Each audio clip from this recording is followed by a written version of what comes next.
Where is Pep Guardiola looking at when he looks at the tape?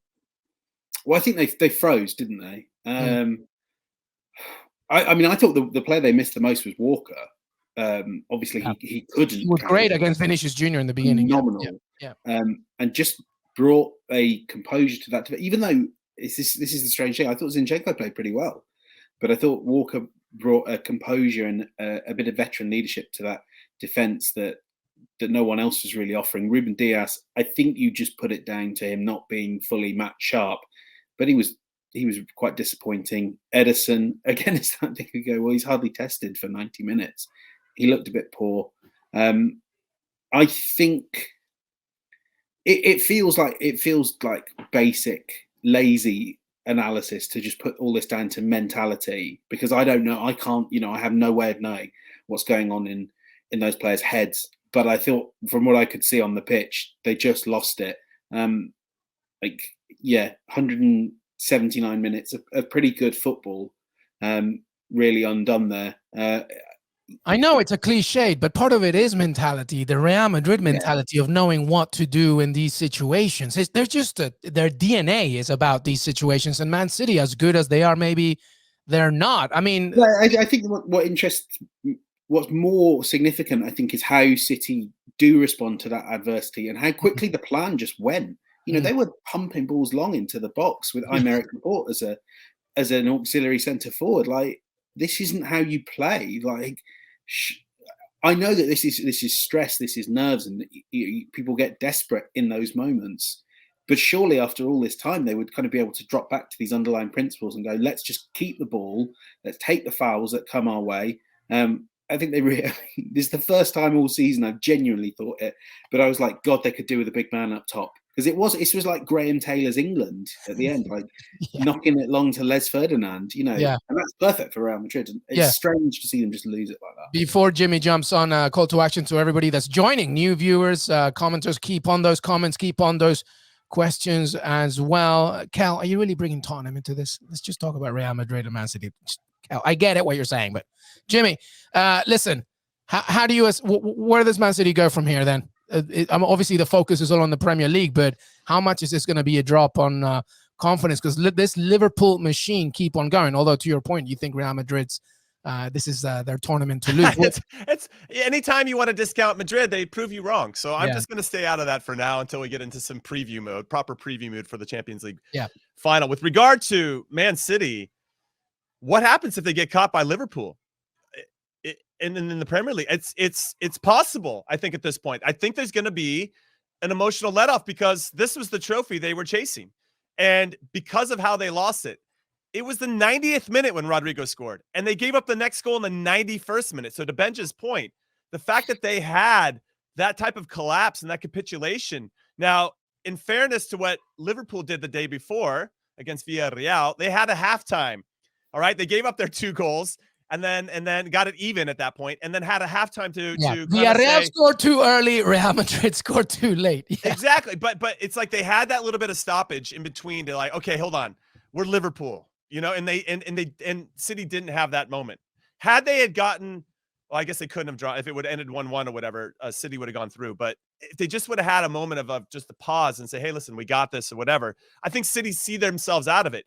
But because it just got out of hand, it's crazy at times to think that players of this ability and of this much experience can still fall into these traps that it's such a cliche that you could give up 2 goals in 2 minutes, or that you're going to start lumping balls forward like Graham Taylor. And that just no way City would ever do that. And then you see it and you just can't believe it's happening. And of course, it's going to be happening to the team like Real Madrid. I mean, I'm still really grasping for the right words to describe what I've seen, because every single time we see Madrid play in the knockout rounds, you just don't know how they're going to do it.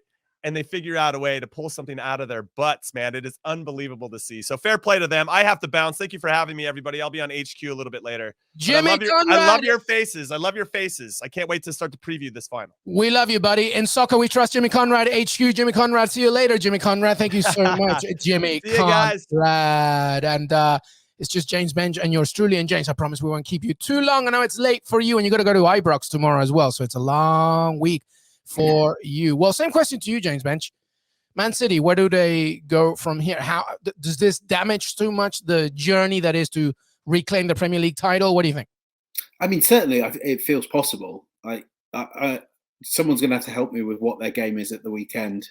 Very well prepared for this, but I think we'll be so deep, diving deep into tonight's game, and I think I've had Newcastle, to do James Bench. Well, there you go. That feels like one where points could be dropped. Certainly, you're less confident about them winning the Premier League. But actually, for me, one of the things that intrigues me is when does this all kind of weigh too heavily on them? Because I don't, there's a large part of me that says, look, they will be a better team next year if you add Erling Haaland to this. It solves an issue that crops up every once in a while. If you add, I mean, I don't know where else you desperately need to strengthen, but if you feel like strengthening somewhere else, maybe adding another forward as well alongside Haaland, you could be hugely successful and once more be the best team in Europe, which is what they've basically been for the last 5 years. But will you ever trust them again in the decisive moments of big European games? And will they ever trust themselves?